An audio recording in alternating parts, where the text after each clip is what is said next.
Pinapayagan na ng DepEd na mag-adjust ng klase para hindi sobrang mainita ng mga estudyante. Pwede na rin daw mag-online classes kapag 42 degrees Celsius pataas ang damang init. Darito ang report ni Ria Fernandez. Sabay-sabay na gumagana ang 4 na bentilador sa classroom na ito sa Commonwealth High School sa Quezon City. Pero sa classroom ng grade 11 student na si City, 2 ceiling fan na lang at isang maliit na desk fan ang gumagana. Di na tuloy siya makafocus sa klase dahil sa init. Medyo nahihirapan din po mag-adjust, lalo na po sa suot ko po. Ramdam na ramdam po talaga yung init. Then, kulang po sa electric fan po yung classroom. Sa kabilang classroom naman, sina May Grace at Katrina pa lang ang nasa loob, pero ramdam na rin ang alinsangan. Paano pa raw kung kumpleto na silang magkakaklase?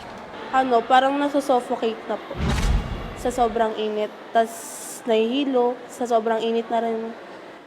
Parang kasi ang dami namin pag kumpleto kami. Feel mo ang lagkit-lagkit mo na. Sa labas ng classroom, maraming estudyante ang may mini fan o pamaypay. Pamatid-init ang pag-inom ng samalamig.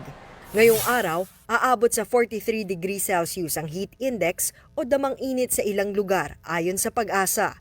Delikado ang ganyang level na nakaka-heat stroke kaya may ilang klaseng suspendido. Ayon naman kay Education Secretary Sani Angara, pwedeng i-adjust ang class schedule bago at pagkatapos ng alas 10 ng umaga hanggang alas 2 ng hapon dahil sa tindi ng init. Pinapayagan na ring mag-online classes kapag 42 degrees Celsius pataas ang heat index. Yun nga lang, mahirap gawin ang mga ito sa Commonwealth High School na may 2 shift. Kaya posibleng ibalik ng eskwelahan ang blended learning tulad noong pandemya. So we have to balance na magsususpend ba kami kasi alam namin na hindi ganun ka-effective kung ang bata nasa bahay. We're learning on their own with the modules and everything. No? Sa ngayon, sinisiguro na lang muna ng pamunuan ng eskwelahan na palaging gumagana ang kanilang mga drinking fountain. Pinaayos na rin daw nila ang mga sirang electric fan. Batid ng Department of Education o DepEd na marami pa silang dapat punan para maging handa't makatugon sa nagbabagong klima at panahon ng kanilang mga pasilidad. Kaya isa ito ngayon sa mga sinisikap nilang ayusin.